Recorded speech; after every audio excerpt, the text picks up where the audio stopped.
You're right. I do. Welcome to the Completely Unnecessary Podcast for Tuesday, August 16th, 2022. That's bageled up Ian Ferguson. So bageled up, you can see it in my waistline. I'm pastryed up Pat Contry. On the show today, we'll talk about our time at the Long Island Retro Gaming Expo. We'll be discussing a Kickstarter that blew all their money investing in crypto. We'll be talking about more about the Intellivision Miko internal fact sheet. Fact sheet? I say fat sheet at first? Fact sheet. And we'll talk about the WADA results we couldn't get to last week for their signature video game auction. There's the mailer right there. And also Patreon poll and a live Long Island Q&A. That's right. We had a blast, right, Ian? We did. We had an absolute blast at Long Island Retro. Hear all about our food eating on the exclusive podcast on patreon.com/CU podcast. Italian pastries, diner talk, breads, bagels, Italian food, more. So yeah, we were at Long Island Retro this past weekend. I said it after the first time we were there, and I'll say it again. One of my all-time favorite conventions to do. I love Portland Retro Gaming Expo as well. And I think Portland, Portland benefits from being in the middle of the city. Mm-hmm. But in terms of a unique venue or something that you should really experience, Long Island Retro is just insane. And we've talked about the reason why before. It's held at the Cradle of Aviation in Long Island. It's an aerospace museum.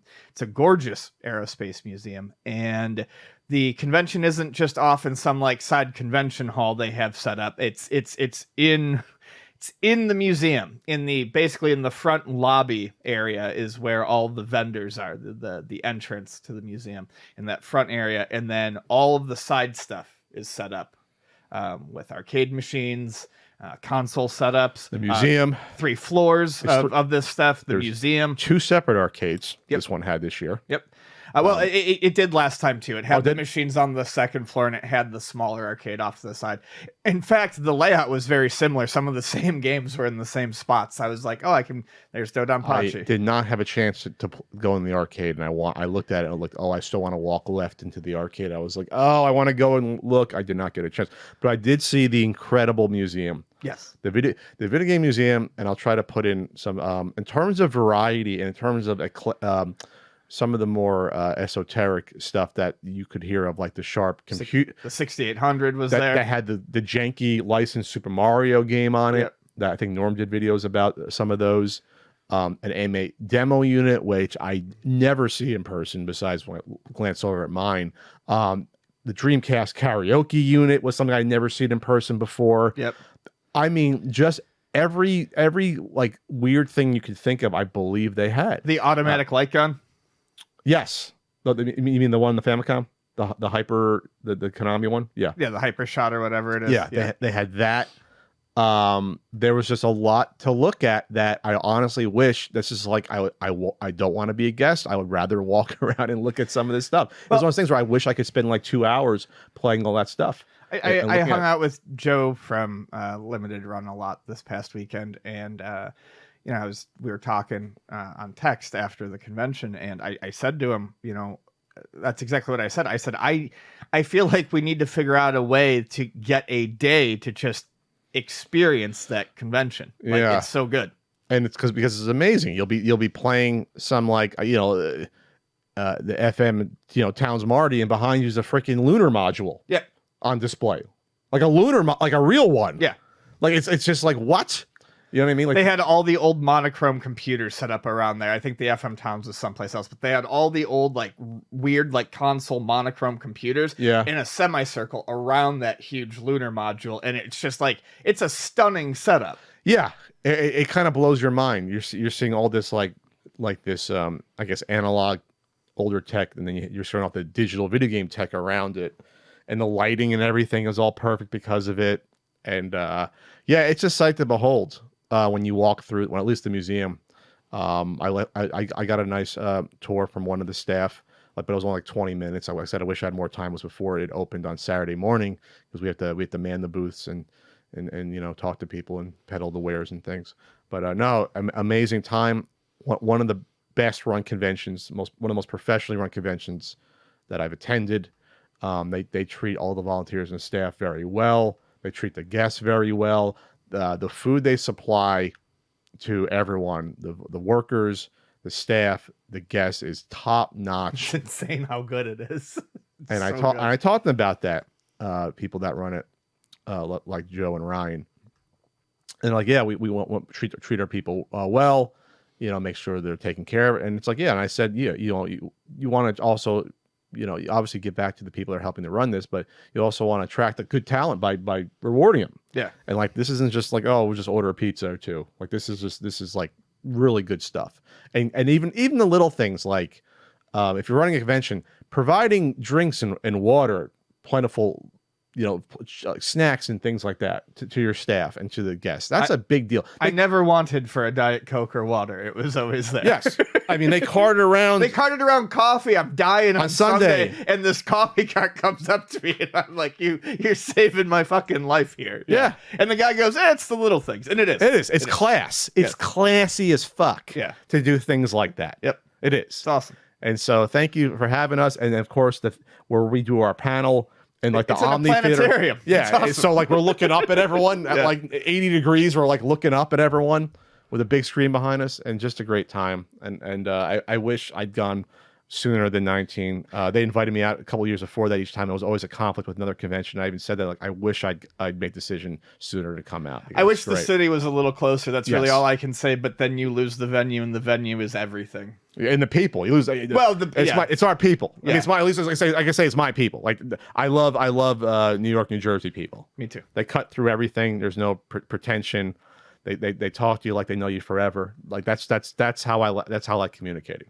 And sometimes it's off-putting when you're talking to people who aren't used to that from like the Midwest or the West Coast. They get like, ugh, they bristle. It's like a squeeze of lemon on a dish. It cuts through the fog. Yeah, there you go. You always bring it back to a food analogy. What else is going on? What else is happening? What are we doing? I'm so tired. Yeah, Microsoft confirms that Xbox One sales were less than half of the PS4. I don't know what else to really say about that other than, I think that confirms what all of us kind of figured by about halfway through that generation. That just wasn't going to happen. That just wasn't going to happen. Stop trying to make Xbox One a thing. I mean, and it was, kind of a flip flop of what happened the generation before, and it's happened to Sony as well. Sony, the PS2 was the best selling system of all time. But the 360 came out and destroyed the PS3 for that first. For that. I mean, the PS3 picked up in popularity towards the end, but the PS3 was expensive and big and bloated, and it made the Xbox 360, and it didn't have nearly the same online structure that the Xbox 360 had, so it didn't do as well.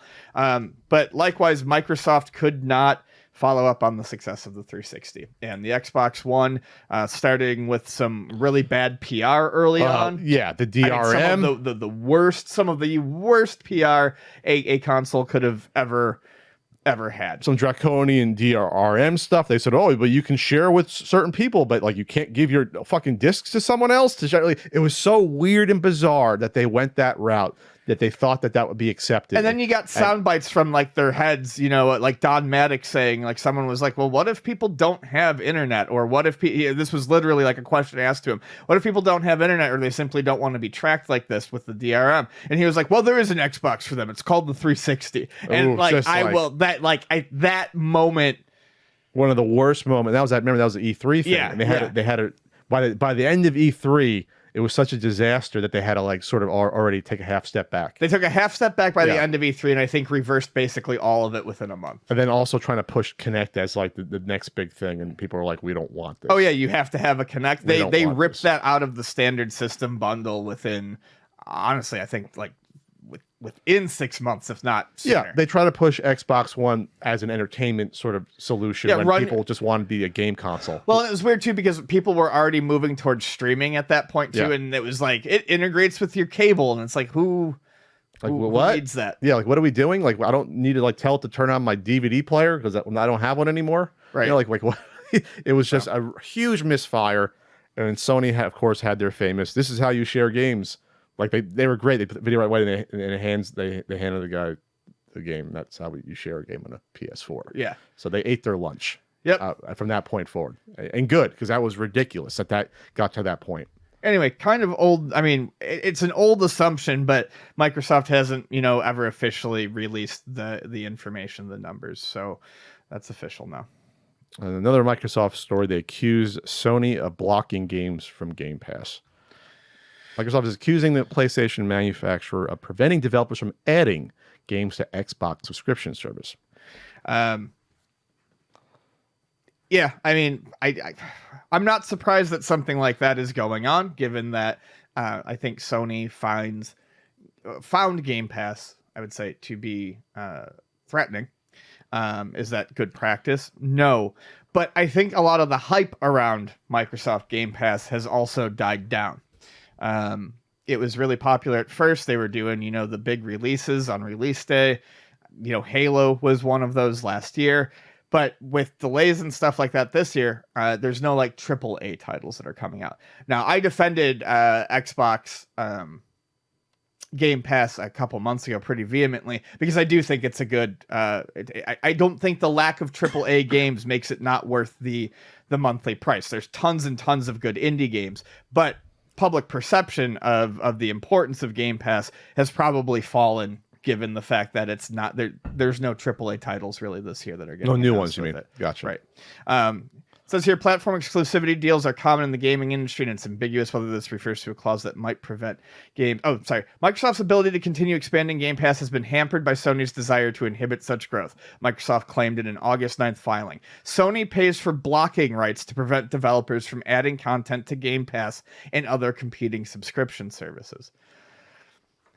It's interesting.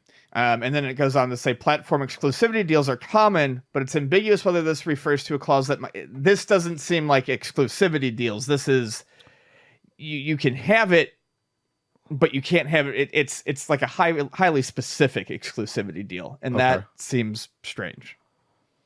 But yeah. Okay. Sony was previously critical of Microsoft's hold on the gaming market. Just last week, the console manufacturer argued to Cade, this is from Kotaku's article, that Call of Duty was an essential game and that competitors would not be able to rival it. Microsoft disagreed, and the latest filing painstakingly laid out examples of Sony's predilection for exclusivity regarding their big name releases. Okay, so some back and forth between this. Obviously, a lot of people say, like, if Game Pass takes hold of the whole industry, it might be game over for potentially for someone like Sony. It would cut into them a lot. Right. I guess what I'm saying is that momentum seems to have fallen off precipitously for Game Pass. Who knows? Maybe next year will be a better year for it with some of those Bethesda releases like Starfield coming out. Keep the momentum going at ultimatenintendo.com. Keep it up. Keep going. Keep getting those RBI baseball stickers. Get the NES and SNES guidebooks. The pins. We are doing a blowout on the limited shirt. We're going to do them at $10, but here's the catch. They're all size small. They're all size small. Only small. If you're a smaller framed guy or gal and you like the podcast, $10. Pick up a shirt. They're there at ultimatenintendo.com. What else can we say? We overbought on the smalls for that design. Other shirts have sold the smalls on design. This one, for some reason, buy it, cut it out, apply it as a patch to something. Yeah, okay. Whatever you want to do. Make it iron on to a larger shirt. You can do that. Get crafty with them. $10. And then I'll be on Twitch Wednesday, twitch.tv/CountryCode, and then I'm on Cameo, cameo.com/PatCountry. OnlyFans coming soon. We discussed this a little bit at Long Island. Someone brought this up about the Flash movie and what they're going to do about Ezra Miller's fucking rampage of bad behavior and criming. So a statement came out. Criming. Warner Brothers sat down Ezra Miller and said, we're going to fix this because this is a horrible PR for a $200 million movie that's been like 5 years in the making. That's shot and supposed to come out next year and supposed to like almost like soft reboot the DCEU. So this is from Variety. Yeah, saw us from News in the Back Lot. This was an exclusive from Variety, from Brent Lang and J. Kim Murphy. The Flash star Ezra Miller seeking treatment for complex mental health issues. I mean, how that reads to me like the mental health issues that cause crime. Yeah, this is, and I saw some comparisons between, well, what about Robert Downey Jr.? Robert Downey Jr. was a really big drug addict, but wasn't going out and like harming other people when all this stuff was happening. It was just like, oh, Robert Downey Jr. is back in the clink because he got caught with cocaine again, and it was bad, but he wasn't. It was all internal. It wasn't like, oh, breaking into people's houses, assaulting people at bars, allegedly. I feel like the complex is doing that lifting there, which is so we have different levels of destructive behavior here. Allegedly, maybe having a cult in Iceland, and it's like, and allegedly like grooming someone. Children. So like this is like ridiculous.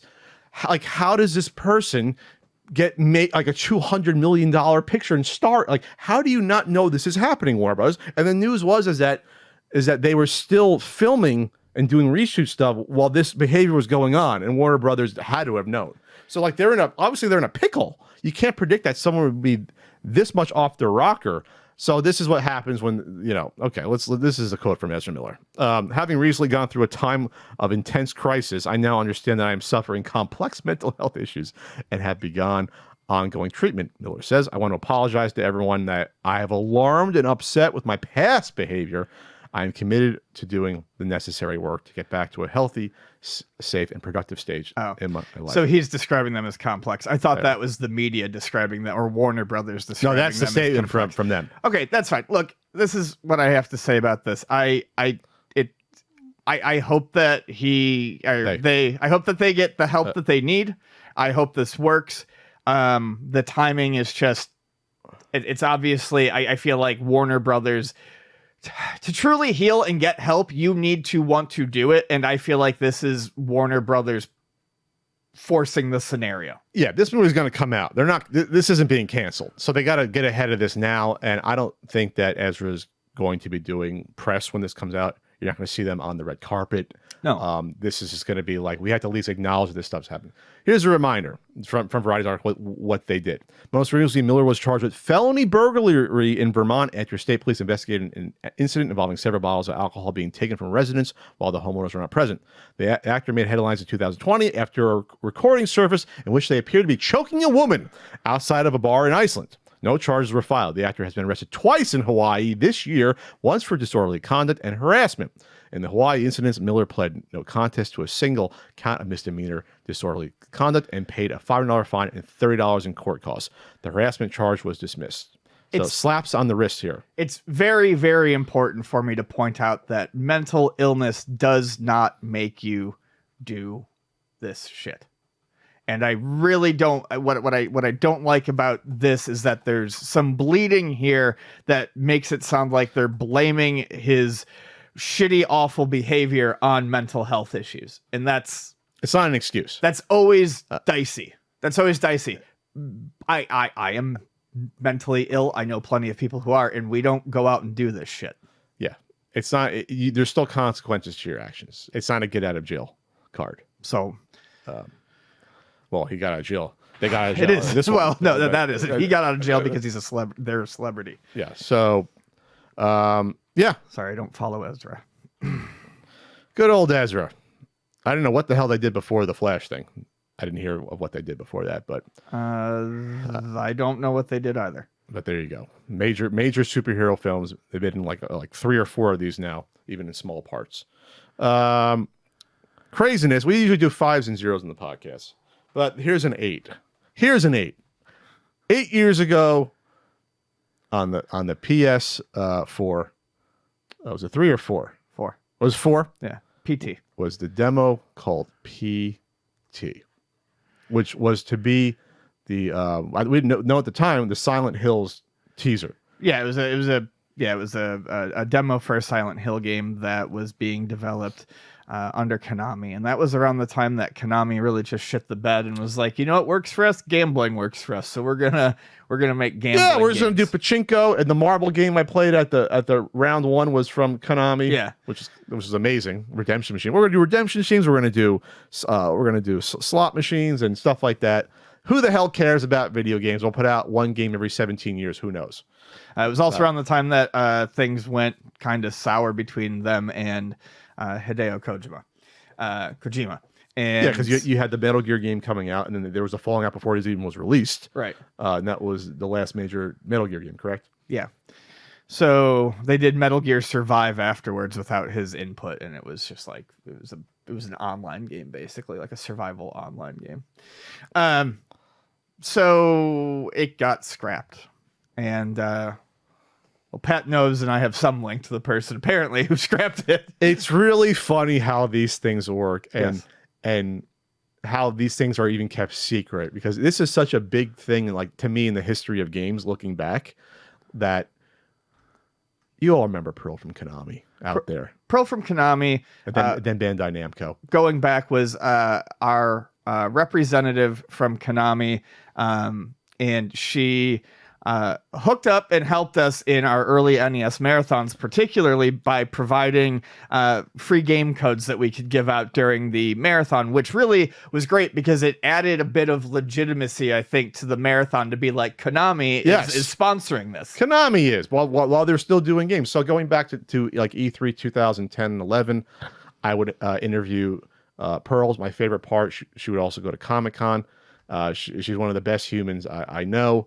I remember interviewing her about the new Burger Time. Was it Burger Time game or Automedius Excellence? Automedius Excellent, yeah. Was there. We had a fun interview about that, because obviously that game is all jiggle physics as a shooter. It's insane. There was literally a touchpad on the arcade machine that would make the boobs jiggle. So it was fun interviewing her about that, and then the new Frogger. Maybe it was a Burger Time. It was the new Frogger. And lots of other stuff that Konami was doing. The world was entirely different than looking about 2010, 11 E3. Oh, yeah. Entirely Totally different. crazy. We didn't even have smartphones yet back then. So I've known Pearl forever. And so she tweeted after, first of all, Kojima tweeted, it's been 8 years, just a screenshot of PT. Pearl then tweets, and this blew up so much so that I think she had to put her account on private because she was getting so many messages. And I think this was picked up by the news. Pearl, fun fact, since I was a 1P lead at the time at Konami, I helped get this product set up on the storefronts, meaning PT. Fake publisher and everything. And I was the one who had to call Sony and ask them to take it down and block re-downloads. That was a super fun conversation. And then crying while laughing face. So I'm picturing, if you don't know Pearl, she's very unassuming and very, very sort of mild-mannered. And I can't picture her having to be the one responsible to be like calling big Sony, like this was a major deal, this game that was going to come out, and saying, yeah, Sony, It's not happening anymore. take this down. And people that already downloaded it and delete, they can't re-download it. And so I've been like, are you fucking crazy? This was unheard of at the time. Right. Something this happening. Yes, it was. Especially when you find out what it was for. A major franchise release from Konami. Remember, there's been a Silent Hills movie, for God's sakes. Like, this is a Silent Hill. Silent Hill. It was going to be called Silent Hills, I believe. This game. Okay. But this was going to be a major game release, like a major one. Yep. And that Pearl's the one. And people still talk about it. People have never stopped talking about it because it was a very tightly made, scary, interesting demo. Yeah. And that you're in the house walking around, right? Yeah, and it's an infinite loop, and you find, it was just, and people kept finding secrets and things that were hidden in it, and it was just an incredible, it got people really, really excited. I just think it's funny that Pearl did that. I can't imagine. She's so unassuming that to be like, this is going to go down as one of those weird moments in game history where it was the effect of digital becoming more popular. You know what I mean? So like, you can't access it. You had to have a PS4 that had the console, that had on the console still, right? Yeah, mine still has it on there. I guess if you can probably hack it and get it on there somehow nowadays, but I'm sure. That's just so funny how things work out. Remember, this used to be the official podcast for Public Battlegrounds G. Public Battlegrounds G, That's our right. favorite battle royale shooter. Just a little bit of news. It recently went free to play and apparently has been gaining 80,000 players per day. It really is public battlegrounds. Since going free to play. And holy shit, it wasn't that long ago, or it wasn't that recent. It was actually January 12th, 2022. And a steady inflow of more than 80,000 new users per day. That's insane. Wow, they said, hey, Fortnite worked for Fortnite. We can do it. Plus, this game's been out forever at this point, right? How long has this game been out? For 5 years? It's been a while. It's been a while. I'll look it up. I feel like it was even closer to like when we started. It was before Fortnite, wasn't it? Yeah. Oh, it was absolutely before Fortnite. Fortnite's only been a few years. It came out 2016. It's been 6 years. Wow. Well, it says this game called Player Unknown's Battlegrounds. I don't know what that is. But Public Battlegrounds G has been out for 6 years. That's right. That is right. I mean, that's the wave of the future. I mean, I guess you made all your money for the first several years, having it being, a paid game. Why not go free at this point and then just do the accoutrements, doing the skins and such? 6 times. What are you looking at? 80. You doing some Ian math? How many new people that is? 17,280,000 new players since they went free to play. Hey, your kid playing Fortnite, you discover this new one that's free. You don't have a credit card, and you're going to play it. Why Honestly, not? I think it's probably why, because it was more recent. I think it's probably a decent part of why Fortnite eliminated building from the game. That's right. We never talked about that. Yeah, they got rid of the building. They got rid of building. It's called Fortnite Zero Build now. Honestly, I haven't played it since, but it made me interested in going back to play it because I love the battle royale idea. Is fun. I think it's a neat way to play a game. But building stuff is I hated the building stuff. Hated it. I just felt like it was extra tacked on, and people figured out how to cheese building, and like it would get down to 1 versus 1, and someone would like insta build this crazy fucking tower. And yeah, I hated the game when it came to building. And with Public Battlegrounds G going free to play, I feel like a lot of the people who were playing Fortnite because it was free but hated the building were like, well, now there's this other game that I can go play. I don't know. Is this something where you can grow up and graduate to PUBG from Fortnite? I don't think there's any growing up that's, necessary. It's not like one is particularly more mature than the other. One's a little bit more realistic, I guess. Well, that's what I mean. Style. Like the style of Fortnite's very cartoony. Yeah. And PUBG is a little more closer to, like you said, reality. I think you play what you know. You play what you know. I'm looking at this. Wow, they're working on Assassin's Creed a little promo, so that they got working. Wow, maybe this might be a battle in the future because every other week now, Fortnite's like, hey, we added a new sports figure to the game. We added a new Scooby Doo's coming. I don't know if Scooby Doo's coming to that. They keep adding all these IPs. They just added Goku. Did they? See, that's what I mean. They add all these IPs from all over the place, where it's almost become its own. I don't know. It's almost like become the dominating theme of that is that they have all these new characters. They had the Thanos and they had the Avengers in it and they had everything else. So I don't know. It's interesting. Good for you, Public Battlegrounds G. Good for you. EA acting a fool, of course. Oh, right? EA is always acting a fool. EA has released another statement that I can't believe these get out like this. Loot boxes are part of FIFA that players love. So this is coming from IGN. It's by Ryan Dinsdale. EA has defended its use of loot boxes in FIFA 23 by calling the option to spend money on Ultimate Team Packs fair and something that players love. The full quote is, "We wholeheartedly believe that Ultimate Team and Foot Packs, which have been part of the game for more than a decade, are a part of FIFA that players love." EA said, "Fans love that the game reflects the real-world excitement and strategy. The real-world excitement and strategy of building and managing a squad. Giving players the choice to spend if they want to is fair. Fans..." Okay. The real-world excitement and strategy part is what kills me because there is no strategy to random loot packs. Strategy would be building your own teams for online and having severe caps and things like that would make you build within limits. That would be strategy. Yeah. The strategy here is who's got more money to spend. Yeah, in reality, teams don't build randomly. They draft players they think they're going to pan out. Sometimes they do, sometimes they don't, and they trade for players. They don't like roll a die and say, "Okay, I got a better player." That's not how the real world works with teams. No, not at all. That's not how it works. It's not chance. Nope.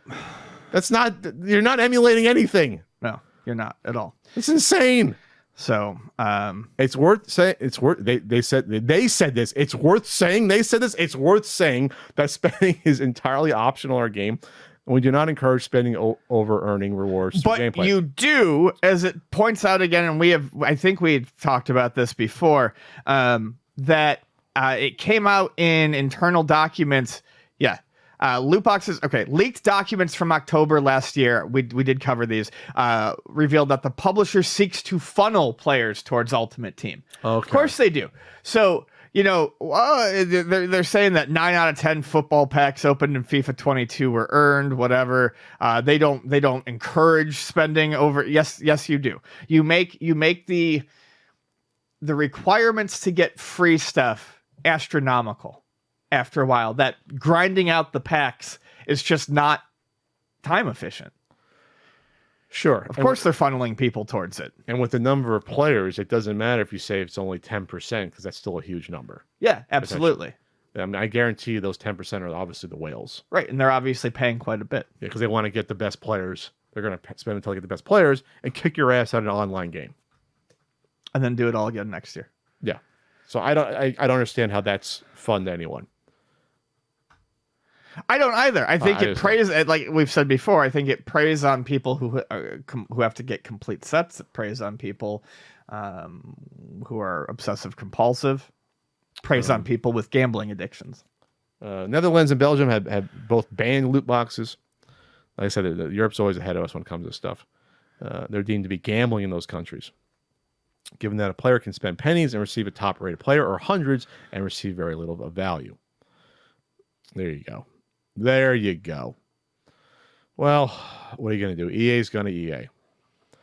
So the next is something that I don't know if it would be a main topic. Usually depends upon the time, but it's nuts.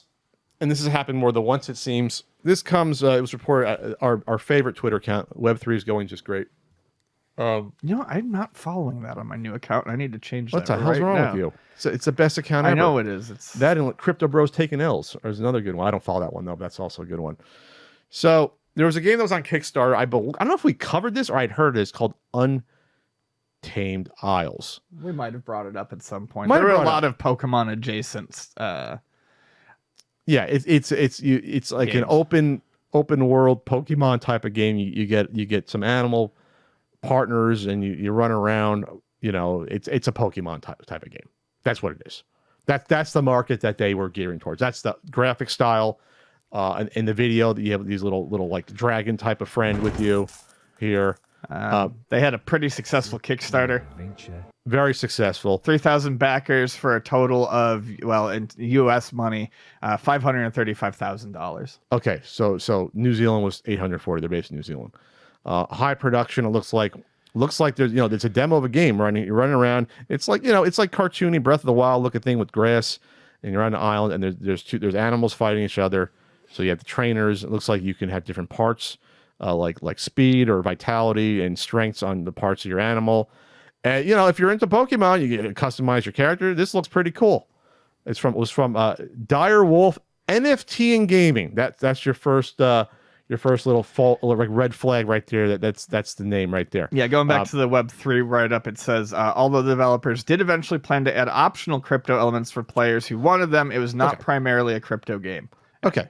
So they raised the majority of the money they needed. Obviously, this was supposed to come out, it looks like it was going to be in December of 2021, and then costumes and stuff in January.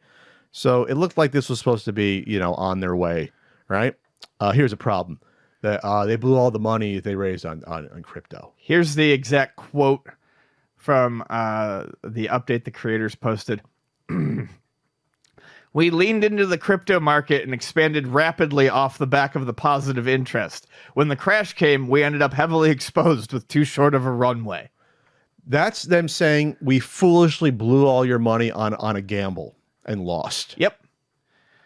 And let me retranslate this. We leaned into the crypto market and expanded rapidly off the back of the positive interest. We stepped on the back of rubes and brought more people into this who are going to get hurt. And then we got hurt for being too stupid to realize that we were part of the fucking grift we were perpetuating. It didn't get out. It didn't get out at the same time. So the money entrusted, and then people are commenting about this, and I'll comment as well as a person who's funded several successful Kickstarters and Indiegogos and gave the backers precisely what they backed. This is why when people say Kickstarter is a scam, it's because of shit like this, where it's people that were entrusted money that then did awful things with it, like buying. You hear sort of people buying cars or houses and blowing it and not spending it on what they're supposed to be doing with it. This is disgusting. Yeah, it's gross. It's gross. To me, this is criminal to do this. Mm-hmm. It's so different than if I got. It should be. I mean, it should be false advertising because it wasn't money put into a game. It was money. It was money that they then used to invest in crypto because they thought it was a sure thing. There's got to be some sort of false. And the worst part is that last year it was going up until the peak with it peaked at the Matt Damon commercial. Yeah, the gold. What are you pussy? You invest in crypto basically. And then that was the very peak. And then from that point, it's plummeted like 70%. It went down from that point. Yep. It's horrible. I don't know what Matt Damon thinks about that. But so this game ain't ever going to come out. Money's gone. The comments are obviously they're not happy. Pretty damn shady. This is from Kiwi Gamer. Pretty damn shady. Throwing backers' money into crypto trading rather than, using it for the game it was intended for. Your main campaign page says full refunds. So what's going to be done here? Joanna says, a super backer, I'm sure all the other indie devs will thank you for producing more distrust into anyone thinking about backing a game on Kickstarter. Yeah. Now, about all the refunds, me, myself, and all other people who back the game and not pretend crypto money, ellipsis. Any update about this? How can we get the refund? Someone replied, we aren't getting a refund. Only those who pre-order the game on Steam are getting a refund, but you will only learn this through the Discord, it seems. So I guess, wow. So you get the money of these people, they blow it, the original backers. It's a top retailer it's an Amico situation. There's no money to pay for these refunds. Wow. This is nuts. But according to, from looking around, this happened with another game, it seems like last year, that they took the money and they gambled with it. That's like if I did, Path the Angus Punk Volume 3 DVD, Ian, I'm going to take the money and just go to Vegas. Just throw it on black at roulette. Like it's literally, it's the same thing. Mm-hmm. It's irresponsible to do that. Irresponsible. Was there any plan? Did they let the people know that they were doing this? Did they up to them say, "Hey, we're taking this money, and if we make clearly it big, not. If we make it big, we can add on all this other game." I highly doubt that. They just got greedy. Yep. With what they saw as free money. Can't lose, Ian. Crypto's only going to go. It's going to go up to $1 million. Bitcoin. Get in early. Get in early. Get in early. At the bottom of the risks and challenges, the amazing Spider Phoenix pointed out, and in the case that Untamed Isles doesn't launch, we'll provide full refunds to all our backers.